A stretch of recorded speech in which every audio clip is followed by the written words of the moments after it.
Hello, hello. My name is Bryson H. I am a District 8 archivist. Today is May 7th, Thursday, 2026. I'm here with David P., who will be sharing his experience, strength, and hope with us. So, thank you for being here with us, or with me, and giving your time and energy for this. Pleased to do it. With that, we'll open with the Serenity Prayer, and we'll go from there. God, grant me the serenity to accept the things I cannot change, courage to change the things I can, and the wisdom to know the difference. Amen. Amen. Go ahead. Yeah, as Bryson said, I'm David P. I have been a friend of Bill Wilson for a good long while. My story is not probably particularly unique. I grew up in Aztec in a family with a fair bit of alcoholism in it. Although I don't know that left any scars, although I did grow up wondering what normal was. But, I had a good childhood there in Aztec, the all-American city. And I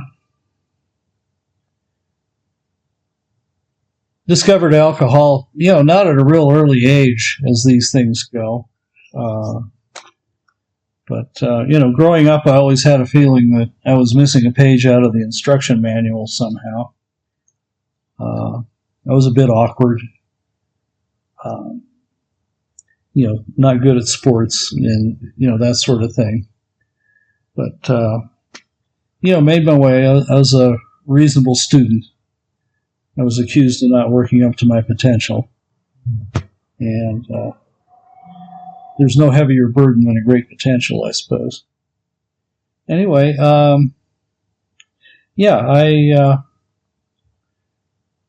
discovered alcohol, and, I was no longer awkward.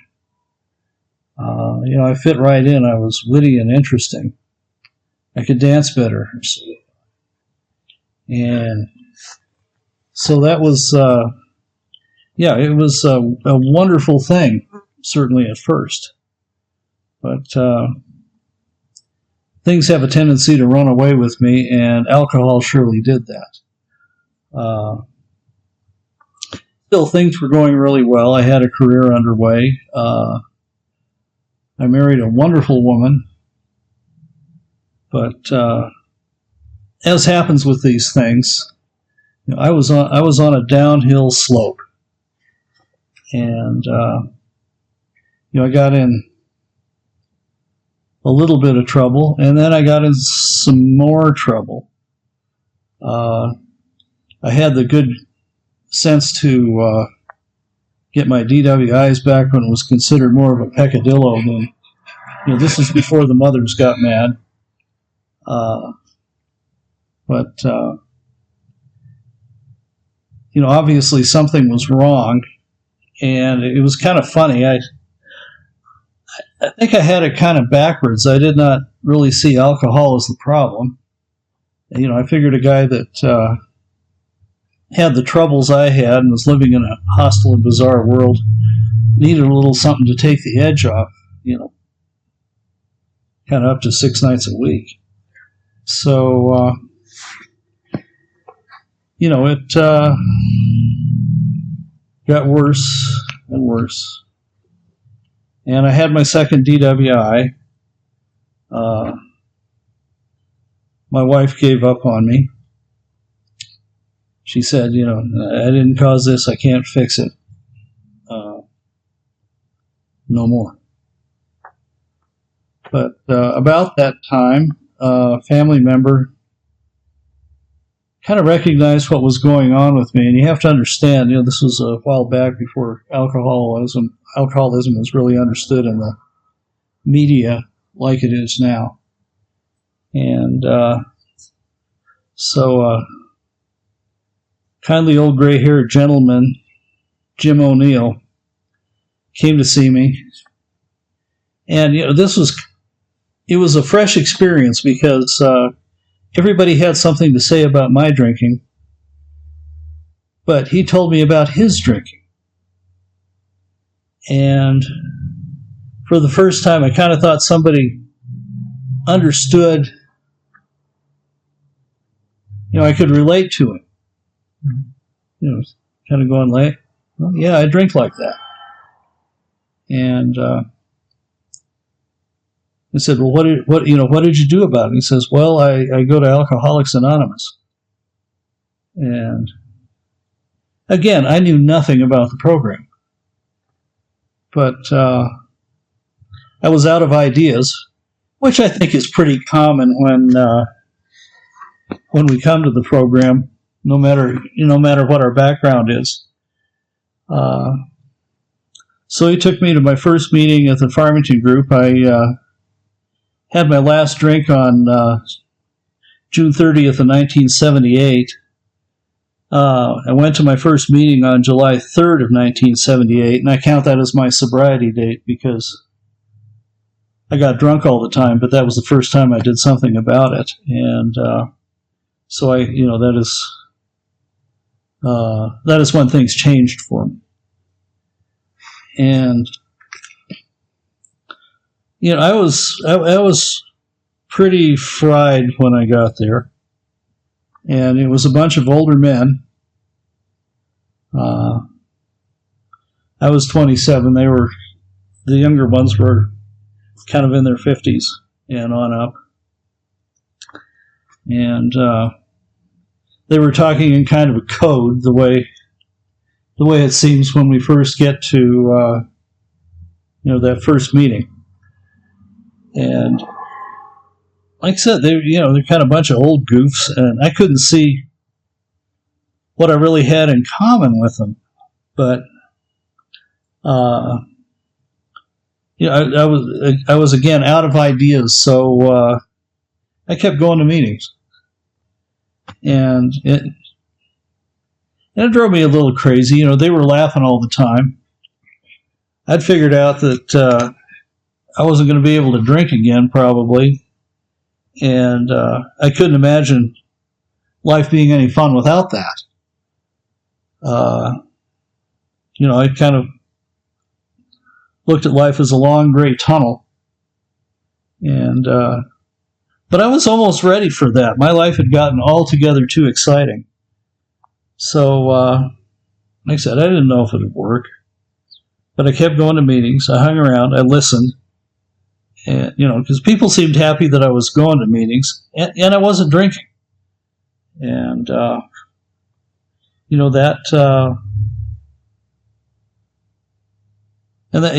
was reason enough to keep going. And, so, I, read the book. Jim O'Neill became my sponsor. He said, I'm your temporary sponsor. I got, I think, 34 years out of him. So, and it was just a wonderful relationship. Jim never told me what to do. He showed me what to do. And, that's probably the best way for me to learn. But, so, yeah, got stuck into the Farmington group.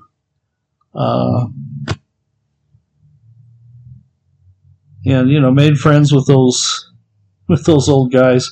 It was mostly old guys. There were very few women around. Although the group was founded by a woman. But it was, kind of, like I say about the second step, I came and I came to, and finally I came to believe. And so I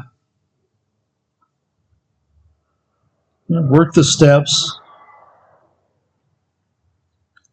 tried to make a commitment to the group, which I have to this day.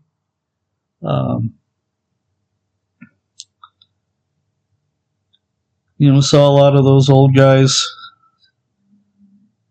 pass on, but they were And I'd see them in, just tough circumstances, prostate cancer, terrible pain. And they were still laughing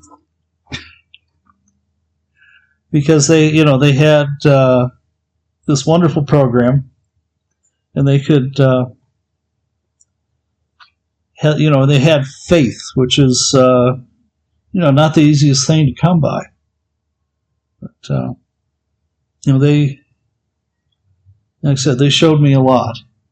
And my personality changed for the better. My beautiful wife gave me another chance. And I tell folks I've gone 47 years on 2 strikes. But we have was able to make a very successful marriage of it, which continues to this day. In March, we celebrated our 50th wedding anniversary. Absolutely no chance that would have happened otherwise. If only because, I'm pretty sure I'd have been dead. I was circling the drain when I came to AA, and that gift of desperation, I guess, is a good way to put it. But because I'd kind of tried everything else. There's a paragraph in the big book about we tried never drinking at home, always drinking at home, drinking hard stuff, not drinking. I tried all of that. But, to really understand what my problem was, to understand that I had a disease, and something could be done about it, that was a relief to me, because I thought I was probably just completely insane, which, based on my actions, was not an unfair characterization. So, now, I'm enjoying the benefits of long-term sobriety. We used to talk about contented sobriety in the group. I don't think we talk about that quite so much. Maybe we don't talk about it quite enough. But, to be able to have this life that I couldn't have gotten any other way is just a blessing. And I try not to take it for granted. I understand it's a gift. I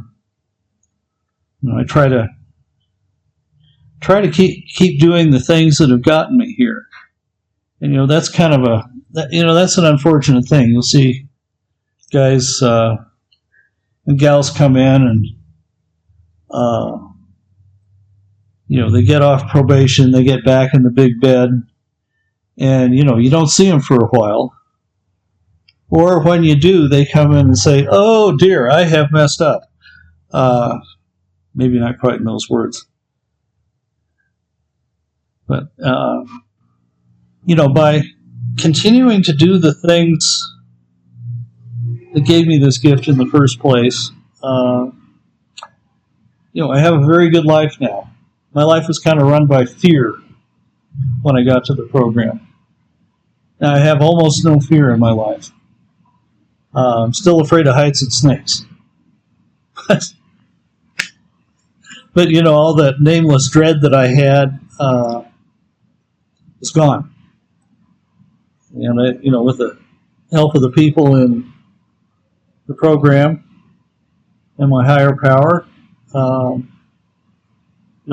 don't have to have that anymore. So it's a beautiful life. And of course, I'll invite anybody that wants it to join me. It's kind of a unique thing we have here.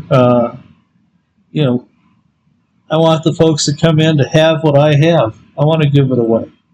And, that's a basic thing in this program. And so it's a good life. If you need to be there, I recommend it to you. And if you don't, good on you. But I think that's probably more than I had to say about it. So thank you, Bryson. Thank you, David. Thank you. I think one thing I really appreciate you saying was how, well, I had a question. Do you think some of the same problems new people coming in now are the same things we were facing back in your age? Yeah, no, I mean, it's alcoholism. And there were plenty of drugs around. I didn't do a lot of that. My drug of choice was alcohol, but it's it's really the same thing.